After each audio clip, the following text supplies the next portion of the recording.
Two Venezuelan fighter jets roared across the skies above the Caribbean, slicing dangerously close to a United States Navy destroyer in a calculated show of force. This was no isolated incident, it happened twice in the span of just 48 hours. The target of these aerial provocations was the USS Jason Dunham, an Arleigh Burke class guided missile destroyer conducting lawful operations in international waters. For Washington, the timing was impossible to ignore. At the very moment US military power was being reinforced across the region, Caracas decided to put its own hardware in the air, flying vintage F-16s within visual range of one of America's most advanced warships. It was a challenge wrapped in symbolism, a small but pointed reminder that Venezuela still claims the ability to contest US movements in its near seas. American officials described the maneuvers as reckless, unnecessary, and above all provocative. Pentagon sources emphasized that the destroyer never strayed into restricted zones, operating squarely within international law. Yet the Venezuelan aircraft maneuvered close enough that US crews considered the encounter a chicken game, with one wrong move risking disaster. By repeating the flights on consecutive days, Caracas appeared intent on sending a message. It was no accident, but a deliberate attempt to probe US reactions. Military analysts compared the act to Cold War-era brinkmanship, where symbolic flights and naval shadowing served less as tactical moves than political statements. Context makes the story sharper. Only days before Washington had overseen the deployment of 10 advanced F-35 Lightning II stealth fighters to Puerto Rico, effectively placing a cutting-edge air umbrella across the eastern Caribbean. For the Venezuelan leadership already under economic strain and diplomatic isolation, allowing American jets of the latest generation to dominate nearby skies was a humiliation. The decision to push old F-16s into the path of a US destroyer can be seen as Caracas grasping for relevance, proving that it still retains options even if limited. According to Western defense experts cited in Jane's Defense Weekly, these flybys were less about actual combat capability and more about optics demonstrating to domestic audiences that Venezuela has not been cowed. Still, optics can be dangerous. US Navy commanders made clear that they viewed the actions as high-risk provocations. In waters where warships carry more than 90 vertical launch missiles and are equipped with state-of-the-art radar, even a routine intercept can escalate if misinterpreted. The Jason Dunham itself is designed to detect, track, and if necessary, destroy a hostile aircraft within seconds. One close pass at the wrong angle could have been interpreted as an attack run, triggering immediate defensive action. The fact that no shots were fired illustrates both restraint and the thin margin separating symbolic gestures from live combat.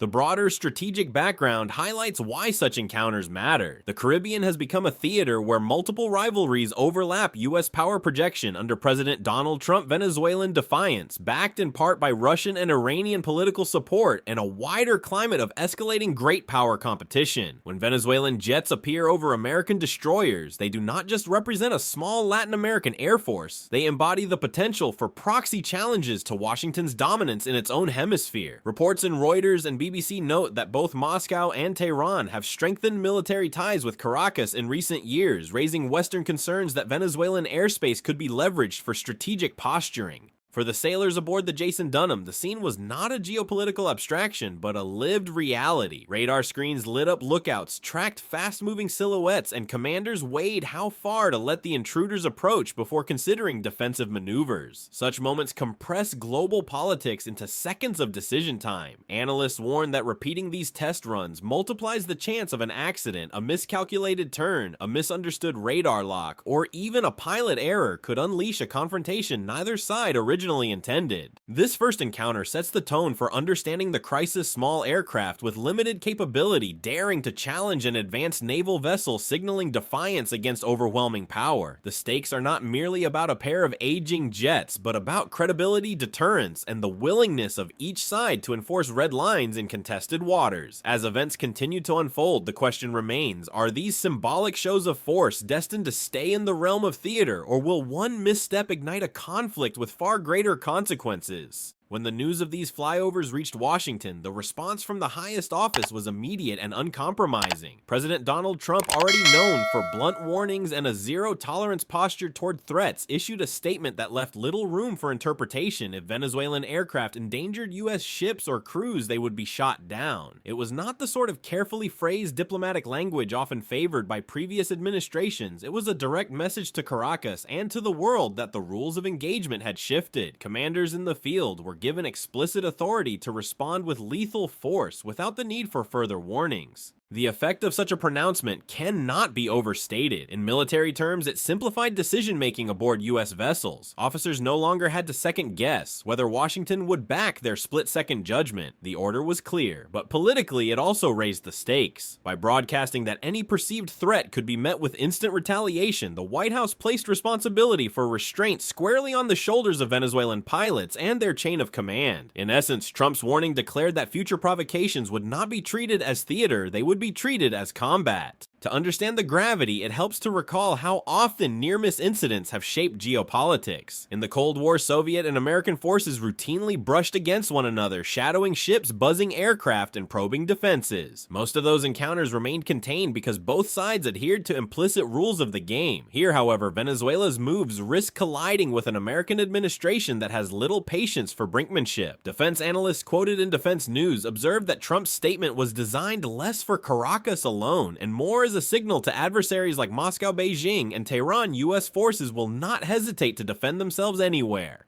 This hard line also reflects domestic political calculations, with tensions flaring globally from Russian missile deployments in Ukraine to Chinese naval maneuvers in the Pacific. The White House sought to reinforce deterrence. The Caribbean, once considered America's uncontested backyard, has become a testing ground where challengers gauge Washington's resolve. By making an example out of Venezuela, Trump's administration signaled that provocations in the Western Hemisphere would carry the same weight as those in Europe or Asia. For allies in NATO, this was reassurance. For adversaries, a warning. From Caracas's perspective, Trump's words carried risks of their own. Venezuelan President Nicolás Maduro, facing economic collapse, sanctions, and political isolation, often uses nationalist rhetoric to rally support. Provoking the United States feeds domestic narratives of defiance, but the possibility of losing aircraft or worse, sparking a wider clash, could quickly turn symbolic flights into strategic disasters. As The Guardian pointed out in recent coverage, Maduro's government relies on limited military assets and would struggle to recover from any sustained exchange.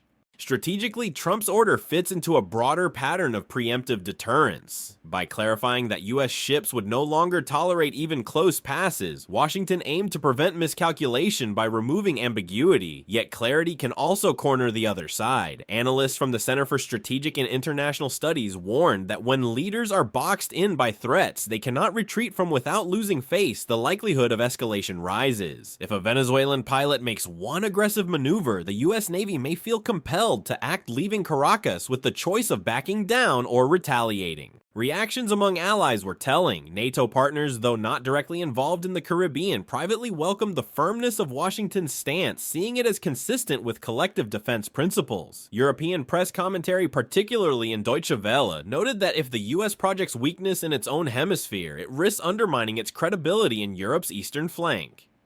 Meanwhile, Latin American governments reacted more cautiously, wary of being drawn into a confrontation, but equally concerned about Venezuelan destabilization spilling across borders. The situation illustrates a broader truth. Words from Washington can carry the weight of missiles. When Trump declared that no more warnings would be given, he effectively rewrote the script of regional security. For U.S. sailors at sea, that meant heightened readiness, fingers closer to triggers, and a recognition that the next overflight might not end peacefully. For Venezuelan pilots, it meant that what had once been a symbolic pass could now become a life-or-death gamble.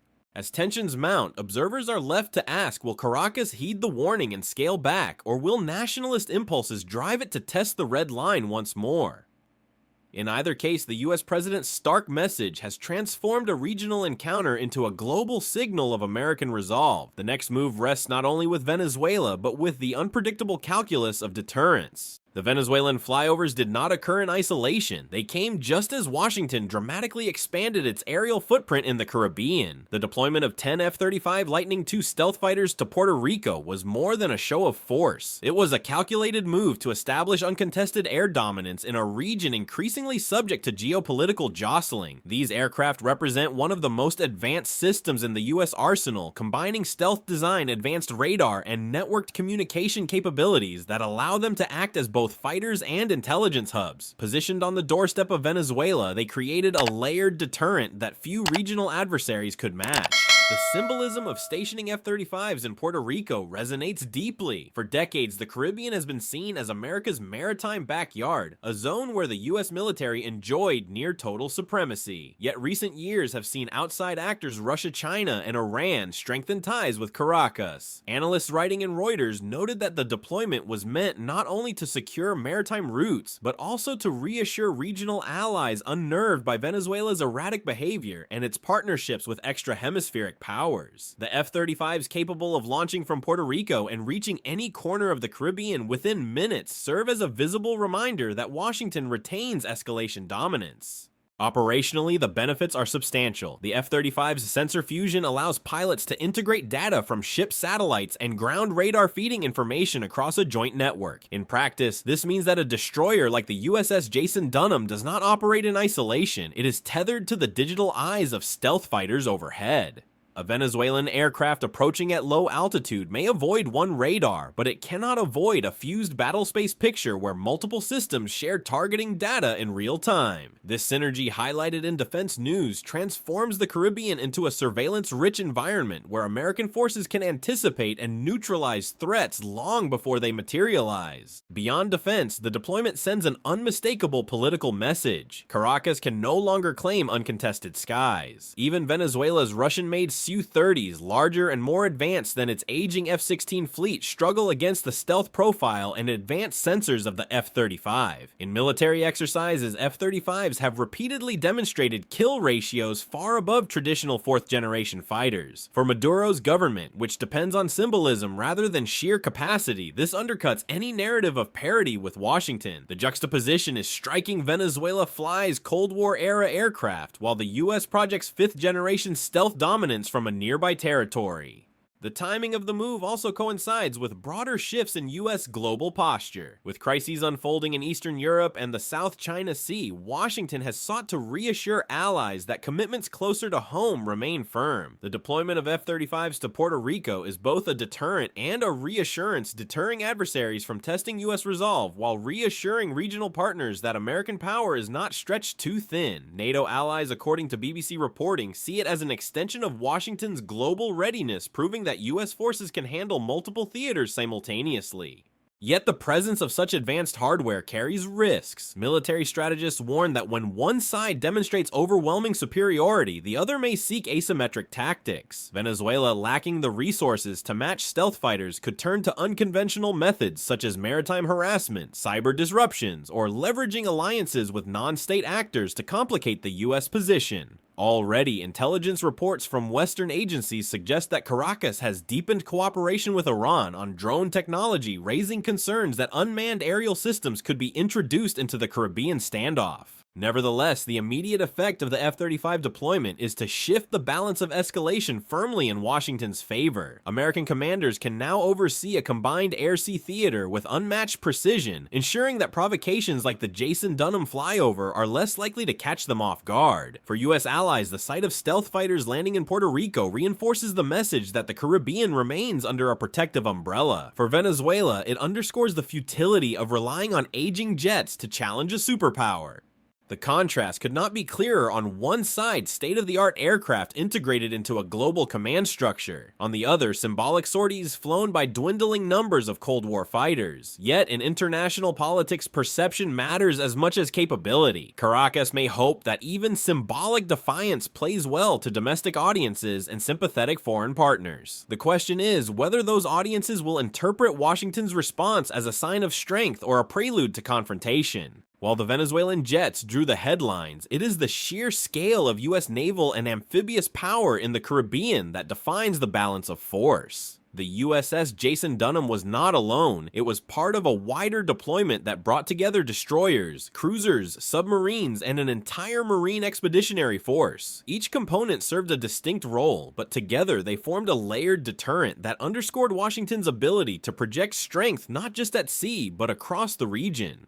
At the heart of this presence were Arleigh Burke-class destroyers such as the Jason Dunham, the Gravely, and the Samson. Each of these ships carries more than 90 vertical launch cells capable of firing surface-to-air missiles, Tomahawk land attack cruise missiles, and anti-submarine weapons. Equipped with the Aegis combat system, they are essentially floating fortresses able to defend themselves and allies from air and missile threats. For Venezuelan pilots, flying decades-old F-16s, even approaching one of these destroyers means confronting radar systems designed to detect and neutralize far more advanced adversaries. Supporting the destroyers was the Ticonderoga-class cruiser USS Lake Erie, though fewer in number today cruisers remain central to American fleet air defense. With over 120 missile cells, the Lake Erie represented both offensive firepower and a shield for the flotilla. Its presence signaled that Washington was not merely deploying ships, it was constructing a layered network of air, sea, and missile defense designed to handle saturation attacks. Defense analysts in Jane's Defense Weekly stressed that such deployments create not just deterrence, but resilience. Even if one platform is targeted, the network ensures redundancy.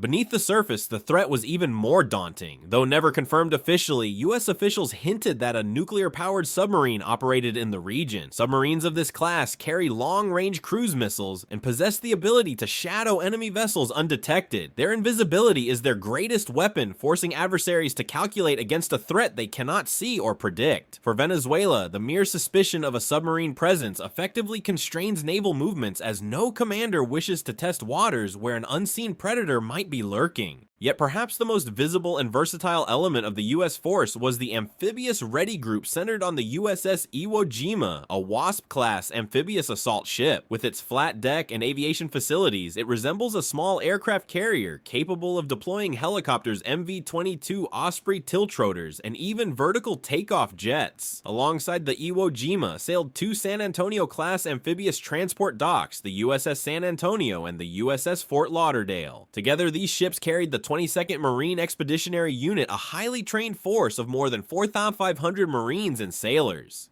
The 22nd MEU is designed for flexibility. One day it can launch amphibious assaults storming beaches with landing craft and armored vehicles. The next it can secure ports, airfields, or provide humanitarian relief. In practical terms, this means that if Venezuela escalated, the United States had forces already afloat capable of responding rapidly without waiting for reinforcements from the mainland. As DW observed, this kind of forward deployed presence is not just about deterrence, it's about shaping events in real time. Together, these naval and marine elements created a powerful message. Any Venezuelan attempt to exploit proximity or numbers would face a joint force designed to operate as one. Destroyers provided the shield cruisers added depth, submarines delivered unseen lethality, and marines ensured boots could be put on the ground if required. It was not a collection of isolated units, but a networked combat formation designed to dominate every dimension of warfare in the Caribbean. This presence also carried strategic resonance beyond Venezuela. For NATO allies, it demonstrated that the US could assemble a formidable strike group even while maintaining commitments in Europe and Asia. For adversaries like Russia and China, it highlighted America's ability to sustain pressure across multiple theaters simultaneously. Analysts in The Guardian noted that such demonstrations are not only about the immediate crisis, but also about deterring opportunism elsewhere. If Moscow or Beijing considered testing US resolve in their own regions, they would have to account for a Washington still capable of projecting decisive force in its hemisphere.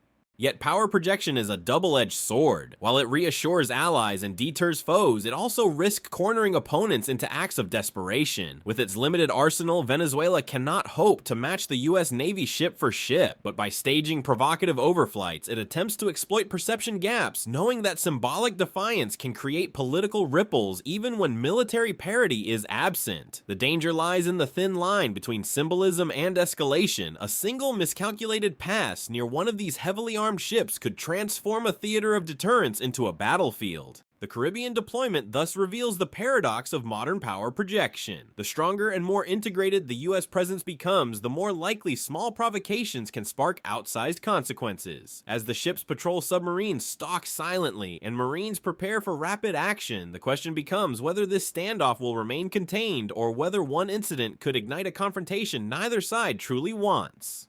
For all the grandeur of US deployments, the reality on the Venezuelan side is far less imposing. Caracas continues to rely on a fleet of aircraft that belongs to a different era, aging F-16 Fighting Falcons acquired in the 1980s. These Block 15 models, once agile and competitive, are now largely obsolete when compared with modern US European or even Asian versions of the same fighter. Analysts estimate that of the original 24 jets purchased, perhaps a dozen remain flight-worthy after decades of wear sanctions and chronic maintenance shortfalls. Yet these very limitations explain why Venezuela uses them for symbolic missions. The act of flying close to a US destroyer generates headlines out of proportion to the aircraft's actual combat value.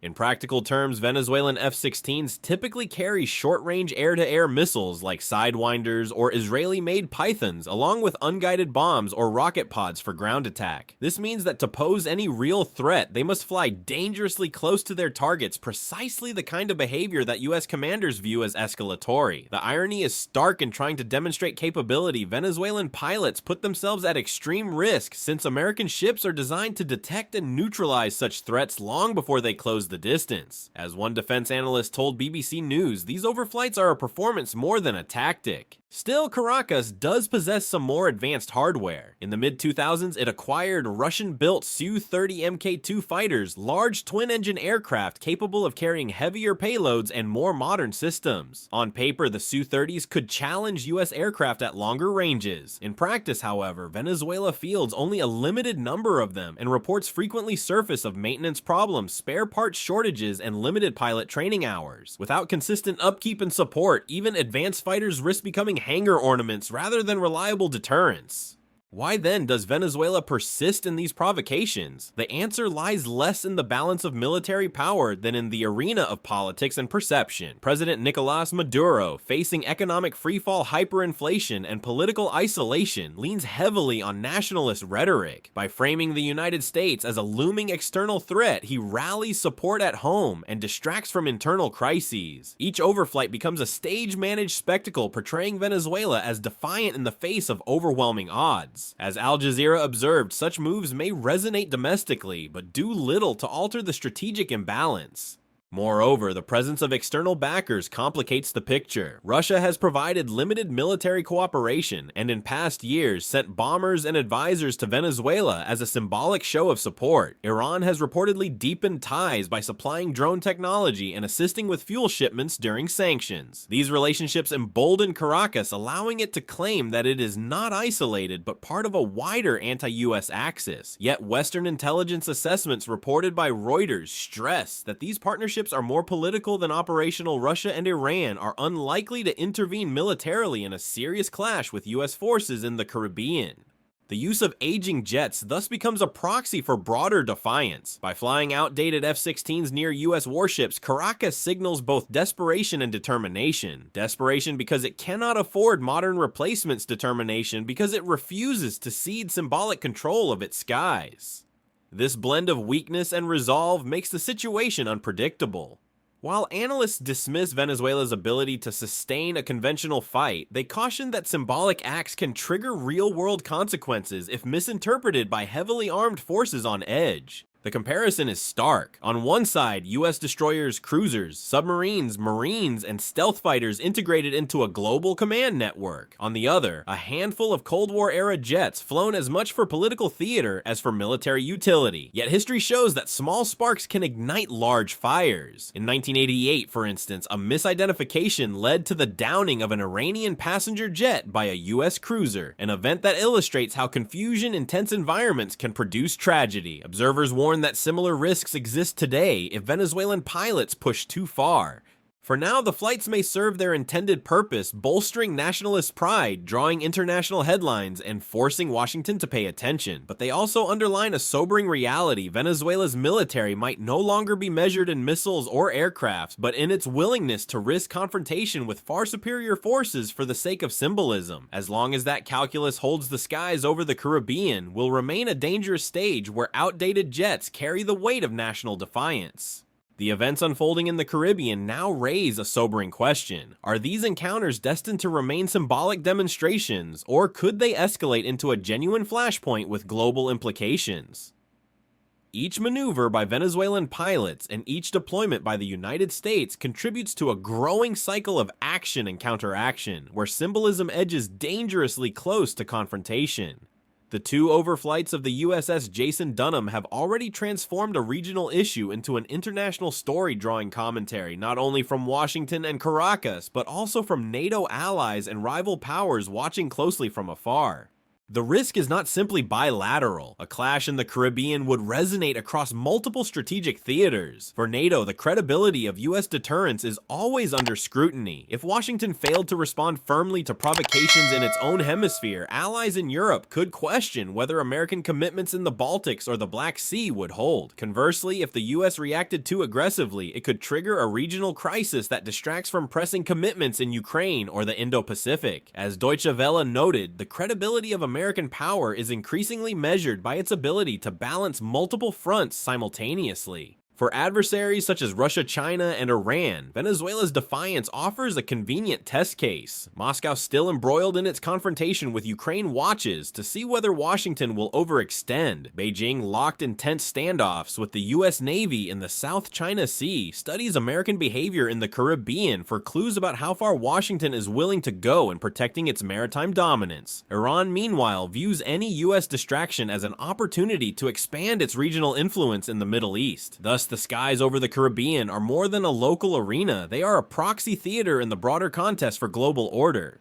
Domestically, the crisis feeds directly into Venezuelan politics. President Maduro thrives on projecting defiance, framing every American ship as a threat to sovereignty and every Venezuelan jet as a symbol of resistance. This narrative rallies his base and distracts from deep economic and humanitarian crises. Yet the risks are enormous. Losing an aircraft to a US missile would not only expose the weakness of Venezuela's military, but could also galvanize domestic unrest if citizens perceive leadership recklessness. On the American side, President Trump has staked his credibility on firm deterrence. Any attack on US personnel would demand retaliation, potentially spiraling into a conflict neither side originally intended. The geography of the Caribbean compounds these risks. Unlike the open expanses of the Pacific, this is a tightly confined theater where ships, aircraft, and bases sit in close proximity. One sudden maneuver, one radar lock, misinterpreted one pilot error, and the region could witness an exchange of fire within minutes. The presence of Marines, stealth aircraft, and nuclear-capable submarines only heightens the stakes, ensuring that any escalation would be fast, decisive, and politically irreversible. Western analysts caution that what begins as symbolic signaling often develops into habitual behavior. If Venezuelan overflights continue without consequence, they risk becoming normalized, each pass edging closer to a red line. But if US commanders respond with force, even once the precedent is set for a cycle of retaliation. As The Guardian recently observed, the greatest danger lies not in deliberate war, but in the accidents that occur when symbolism collides with live weapons. In the end, the Caribbean standoff is less about the number of jets or ships involved than about the messages they send. Venezuela insists on demonstrating defiance despite its aging arsenal. The United States insists that its forces will not be threatened, projecting unmatched power to prove the point. Both sides are locked in a contest of credibility, where backing down risks political cost, but pushing too far risks catastrophe. The central question now looms large. Will this confrontation remain a theater of symbolism, or will one miscalculation ignite a firestorm with consequences far beyond the Caribbean? As the world watches, every flight and every patrol becomes part of a dangerous script, one that could at any moment turn from spectacle into tragedy. The confrontation between Venezuela and the United States in the Caribbean highlights how symbolic gestures can carry global consequences. In two separate incidents within 48 hours, Venezuelan F-16 jets flew dangerously close to the USS Jason Dunham, an American destroyer conducting operations in international waters. Washington responded with both hardware and rhetoric. 10 F-35 stealth fighters were deployed to Puerto Rico. US naval power surged into the region, and President Donald Trump issued a blunt warning that any threat to US ships or crews would be met with lethal force. While Venezuela's Air Force relies on aging F-16s and limited Su-30s, it continues to use symbolic flights as a form of political defiance, projecting strength domestically, despite overwhelming strategic weakness. The United States, by contrast, projects integrated sea-air dominance, reinforcing its deterrence posture not only toward Caracas, but also toward rivals like Russia, China, and Iran. The danger lies in the narrow space between symbolism and escalation. In the confined geography of the Caribbean, even a minor misstep could spark rapid confrontation. As both sides weigh credibility against risk, the central question remains unresolved. Will this standoff stay symbolic or erupt into a conflict with global repercussions?